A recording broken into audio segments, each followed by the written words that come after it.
Time for the Great British Debate this hour, and I'm asking, should Suella Braverman ignore the European courts? In a latest attempt to begin deporting illegal immigrants to Rwanda, Home Secretary Suella Braverman is preparing to give the government the necessary powers to ignore temporary injunctions issued by the European Court of Human Rights. That's to stop deportation of flights taking off. Now, the changes to the illegal migrations bill, and the bill isn't illegal, but that is what they've called it, which returns to the Commons for its final report stage this week, is an attempt to appease around about 60 Conservative MPs who had demanded that the government take a tougher approach against the ECHR. Now, this is because a single ECHR judge used to a so-called Rule 39 order to the 11th hour last June to stop the first deportation flights to Rwanda. If the bill passes, Braverman will have the powers to detain anyone entering the UK illegally and swiftly remove them either to their own country or a safe third country like Rwanda, and there will be virtually no way for them to fight deportation on human rights. But is it right? So for the Great British Debate this hour, I'm asking, should Suella Braverman ignore the European courts? Right. Joining me now is Matthew Stadlen, he's a political commentator, Stephen Wolfe, Director for the Centre of Migration and Economic Prosperity, Rebecca Reid, author and broadcaster, and David Haig, international rights lawyer, human rights lawyer. David, I'm going to ask you first. Is Suella Braverman able to actually do this? Because all these things that they say they're going to do, turns out they can't actually do them, even if she did get rid of the ECHR. Well, she can go. Good afternoon, Nana. Good afternoon, everyone. So she can certainly pass the law in the UK. That's something that, provided it goes through the House of Parliament here. So it certainly can do that here. But is it going to get stuck in court battles in England and the ECHR? I'm sure it will. So she can certainly pass the law, but I think you're going to find it getting bound up, much like the Rwanda policy did. You see, that's the worry. There's all this talk about doing this and doing that, but yet it doesn't sound like it's actually going to make any difference whatsoever. Can I bring in Stephen Wolfe? He's the director of the Centre for Migration. Stephen, what's your view on it? Well, I think it's obviously a very important part for the government to try and persuade those people in the north of England that they are actually doing whatever they can to ensure that the flights to Rwanda will go ahead.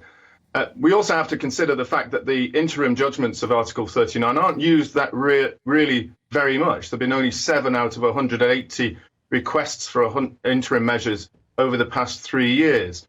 And the most important of those for the government's perspective was that of the Rwanda flights. So you're looking at a European court jurisprudence that doesn't grant too many, but when they do, they are significant. And in this case, she needs to persuade those in Parliament that she's doing something strongly, and she needs to persuade those in the voting areas she's doing something strong as well.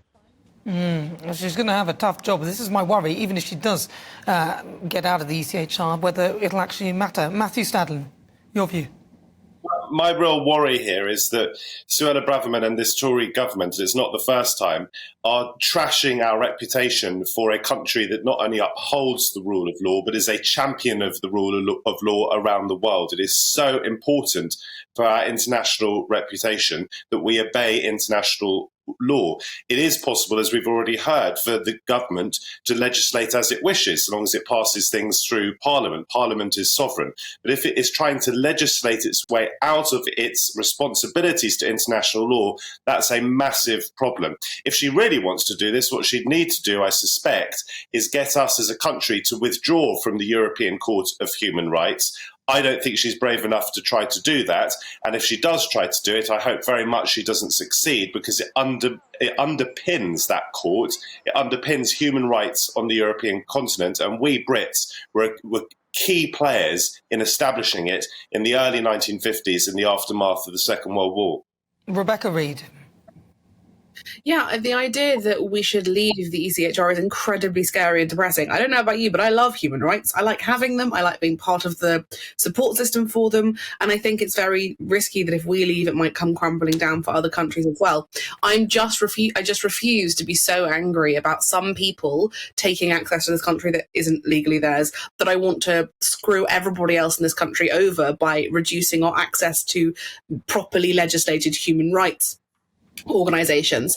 I think what's happened here is that Suella, like her predecessor Priti, has made a habit of saying big tough things and achieving very little.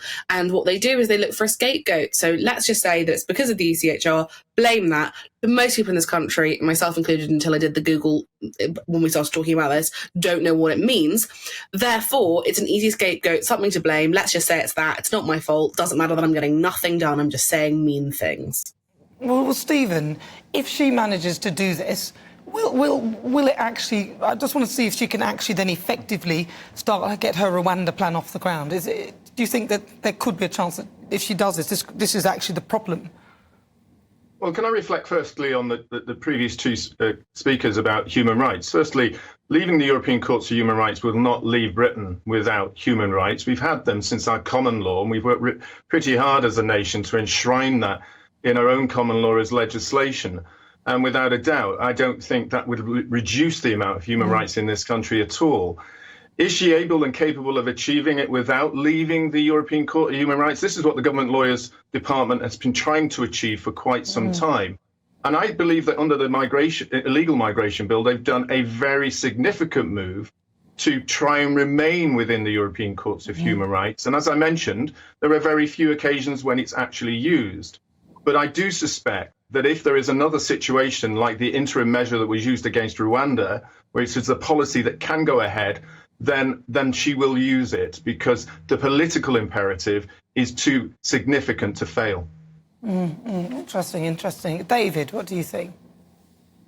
I think here one of the most concerning things is if this does get through and it does pass, effectively what we've got is a minister that's unable to ignore a court order in certain circumstances. And whether it's a European court or whether it's an English court or a Scottish court, whatever it may be, that should never be allowed to happen from a principle of protection of rule of law. And we saw recently the former Lord Chief Justice, Lord Thomas, saying that. That's not a European judge saying that. That's a former head of the English court saying we should not enable ministers to look the other way and ignore court orders. Because where will that end? Will that start going down into domestic courts if we start enabling that with the ECHR? So whilst I, like some of your other guests, want to remain in the European courts, if we are going to put a situation in where we're able to look the other way and ignore certain court orders, then surely it's better to come out of that rather than effectively having, again, constitutional vandalism of the rule of law. Interesting stuff. Matthew Stadlen. Yeah, I just want to say that I think the Rwanda flights, let's not get overly distracted. The Rwanda flights are optics on the part of Suella Braverman and this government. They are not, even if they were to go ahead, going to solve the crisis of the Channel. We are seeing people die attempting to get to this country. They will continue to do so, even if a few flights go off to Rwanda. There is no way that Rwanda will accept the sorts of numbers and that we will get our act together sufficiently to send people from the Channel to Rwanda. This is an attempt by the government to look ahead of the next election as though it is getting a grip on an issue that it has decided is toxic. It seems to me one of the very few issues that the Tories are confident of fighting the next general election on, given the failures of the economy, the failures of the health service and so forth. And yet it is a red herring because, as I say, even if she gets one up on the European Court of Human Rights, and I don't think that's realistic in the slightest, we aren't going to be able to send nearly enough people to Rwanda, even if you thought it was a good idea to send human beings to Rwanda, and I don't. Well, she's talked about safe and legal routes as well there. Rebecca?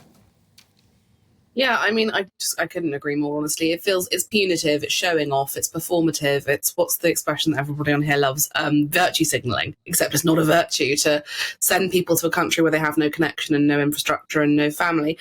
Also, it's a really illogical plan on the basis that if you object to paying for asylum seekers to live, why would you then be like, fine, I'll pay for them to live in Rwanda?